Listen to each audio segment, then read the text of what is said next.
ከሰሞኑ እንግዲህ በሶሻል ሚዲያ ፌጦ ስለሚባለው የቅባት እህል በስፋት ይነገራል።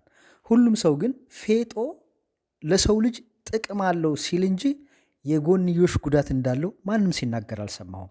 ለመሆኑ ፌጦን መጠቀም የሌለባቸው ሰዎች እንዳሉስ ምን ያህል ታውቃላችሁ? አብዛኛው ሰው ፌጦ ይጠቅማል ነው እንጂ እነማን መጠቀም አለባቸው እነማን መጠቀም የለባቸውም የሚለውን ግን ሲናገሩ አልሰማም። እንግዲህ በጠቅላላ ፌጦ በውስጡ ምን ምን ይዟል? ይሄ ፌጦ የምንለው ምን ምንድን ነው ያዘው? በውስጡ የያዘው ምንድን ነው? ለምን አይነት የጤና ችግር ይጠቅመናል? እንዲሁም ደግሞ ፌጦ በምን አይነት መንገድ ነው አጠቃቀሙ? እንዴት ነው መጠቀም ያለብን? በመጨረሻም ደግሞ እንግዲህ ፌጦን መጠቀም የሌለባቸው ሰዎች የሚለውን በዝርዝር የሚነግራችሁ ይሆናል። እስከ ዝግጅት ፍጻሜ እናንተ አብራችሁን ቆዩ ማለት ነው። እንግዲህ ፌጦ በኢትዮጵያ ውስጥ ለረጅም ጊዜ ለምግብነትና ለባህላዊ ሕክምና ሲያገለግል የቆየ እጅግ ጠቃሚ የሆነ የቅባት እህል ነው። ጠንካራ ሽታና የሚያቃጥል ጣዕም ቢኖረው በውስጡ የያዛቸው ንጥረ ነገሮች ለተለያዩ የጤና ችግሮች እንደ መፍትሄ ያገለግላሉ። እንግዲህ ፌጦ በውስጡ ምን ምን ይዟል ካልነ ፌጦ በውስጡ ትንሽም ቢሆን በውስጡ ከፍተኛ የሆነ ንጥረ ነገሮች አከማችቶ ይዟል። ዋና ዋናዎቹ የሚከተሉት ናቸው። የመጀመሪያው ብረት ወይም ደግሞ አይረን ነው። ይሄም ደግሞ ለደም ማነስ መከላከያነት ይጠቅማል። እንዲሁም ካልሽየም ይዟል፣ ለአጥንት ጥንካሬ ያገለግላል። እንደ ቫይታሚን ሲ የመሳሰሉት አሉ። እነዚህ ደግሞ በሽታ የመከላከል አቅምን ለማዳበር ይጠቅማሉ። ሌላው ቫይታሚን ኤ ነው፣ ለአይናችን ጤንነት ይጠቅማል። ቫይታሚን ኬንም በውስጡ ይዟል፣ ለደም መርጋትና ለአጥንት ጤና እጅግ ይጠቅማል። ፕሮቲንና ፋይበርን በውስጡ ይዟል፣ ለሰውነት ግንባታና ለምግብ መፈጨትም ያገለግላል። እንዲሁም ኦሜጋ ስሪን ይዟል። ይሄ ደግሞ ለልብና ለአእምሮ ጤና በእጅጉ ይጠቅማል ማለት ነው። እንግዲህ ፌጦ ለምን አይነት የጤና ችግሮች ይጠቅማል? ፌጦ የሚጠቅመን ለምን አይነት የጤና ችግር ነው? እንግዲህ ፌጦ የሚከተሉትን የጤና ችግሮች እንደ መፍትሄ ሊሰጠን ይችላል። የመጀመሪያው ለመተንፈሻ አካል ችግር ነው። በተለይ ሳልን፣ አስምን፣ ጉንፋንና የብሮንካይተስ ለማስታገስ ይረዳል። በተለይ ከማር ጋር ቢወሰድ እጅግ በጣም ተመራጭ ይሆናል። ሌላው ለደም ማነስ ነው። እንግዲህ በውስጡ ያለው ከፍተኛ የብረት መጠን የሂሞግሎቢን መጠንን ለመጨመር ይረዳል። ስለዚህ ለደም ማነስ ጥቅም ይውላል።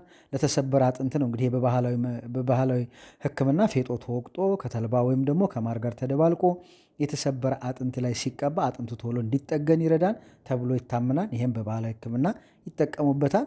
ሌላው ለሆድ ድርቀት ነው። ከፍተኛ ፋይበር ስላለው የምግብ መፈጨትን ያቀላጥፋል። ሆድ ድርቀትን ያስወግዳል። እንዲሁም ደግሞ ሌላው ለቆዳና ፀጉር ነው። ለፎሮፎር፣ ለፀጉር መመለጥ እንዲሁም ደግሞ ለቆዳ ላይ ችግሮች እጅግ በጣም ጠቃሚ ነው። ሌላው የስኳር መጠንን ለመቆጣጠር ነው። እንግዲህ የደም ስኳር መጠንን ለማስተካከል እጅግ በጣም አቅም እንዳለው ይነገርለታል ማለት ነው። እንግዲህ ፌጦ ለነዚህ ሁሉ የጤና ችግሮች እንደ መፍትሄ ይሆናል ማለት ነው። ሌላው ሶስተኛው ምንድን ነው? ፌጦን በምን አይነት መንገድ መጠቀም ይቻላል? ፌጦን እንደ ፍላጎታችሁ መጠቀም በየትኛውም መንገድ መጠቀም ይቻላል። እንግዲህ በመጠጣት ፌጦን ወቅጦ በውሃ በጥብጦ ወይም ደግሞ ፈጭቶ መጠጣት ይቻላል።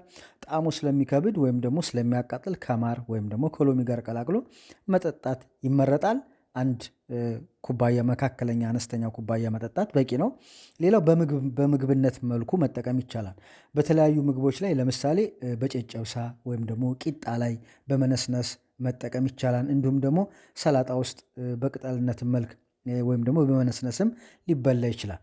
ሌላው በመቀባት ለሕክምና ያገለግላል። በመቀባት ለቆዳ ችግር ወይም ደግሞ ለተሰበረ አጥንት የተወቀጠውን ፌጦ ከውሃ ወይም ደግሞ ከማር ጋር በማብካት የተጎዳው ቦታ ላይ መቀባት ይህንን ጥቅም ይሰጣል ማለት ነው። እንግዲህ አራተኛው ደግሞ ፌጦ መጠቀም የሌለባቸው ምን አይነት ሰዎች ናቸው? ይሄ ነው በደንብ ሊሰመርበት የሚገባው። ፌጦ ምንም እንኳ ጠቃሚ ቢሆንም የሚከተሉት ሰዎች ባይጠቀሙት ወይም ደግሞ ሐኪም ቢያማክሩ ይመረጣል። እርጉዝ ሴቶች፣ ይህ እንግዲህ በጣም ወሳኝ ነው። ፌጦ የማህፀን መኮማተር ሊያስከትል ስለሚችል ለፅንስ መውረድ ወይም ደግሞ ያለ ጊዜው ምጥ እንዲመጣ ሊያደርግ ይችላል። ስለዚህ በእርግዝና ወቅት ፈጽሞ አይመከርም ፌጦ መጠቀም። ሌላው የታይሮይድ ችግር ያለባቸው ነው። ፌጦ እንግዲህ በውስጡ ባሉት ንጥረ ነገሮች አማካኝነት የታይሮይድ እጢ እብጠት ወይም ደግሞ የስራ መስተጓጎል ያለባቸው ሰዎች ባይጠቀሙት ይመረጣል። ሌላው የስኳር ህመምተኞች ነው። መድኃኒት የሚወስዱ ፌጦ የደም ስኳርን ስለሚቀንስ የስኳር ህመም መድኃኒት ከሚወስዱ ሰዎች ጋር ተደራርቦ ስኳርን ከመጠን በላይ ሊያወርድ ይችላል። ስለዚህ ክትትል ያስፈልገዋል። ሌላው የሽንት ቱቦ ወይም ደግሞ የኩላሊት ችግር ያለባቸው ፌጦ በተፈጥሮ ሽንት የማሸናት ባህሪ ስላለው የኩላሊት ችግር ያለባቸው ሰዎች በብዛት ባይወስዱት ይመከራል። እንግዲህ የተወደዳችሁና የተከበራችሁ የጆሲ ሚዲያ ቤተሰቦች ፌጦን በተመለከተ ይሄ ነበር። ቀጣይ እንድሰራላችሁ የምትፈልጉ ቪዲዮ ካለ ኮሜንት ላይ አስቀምጡ። ባይ ባይ።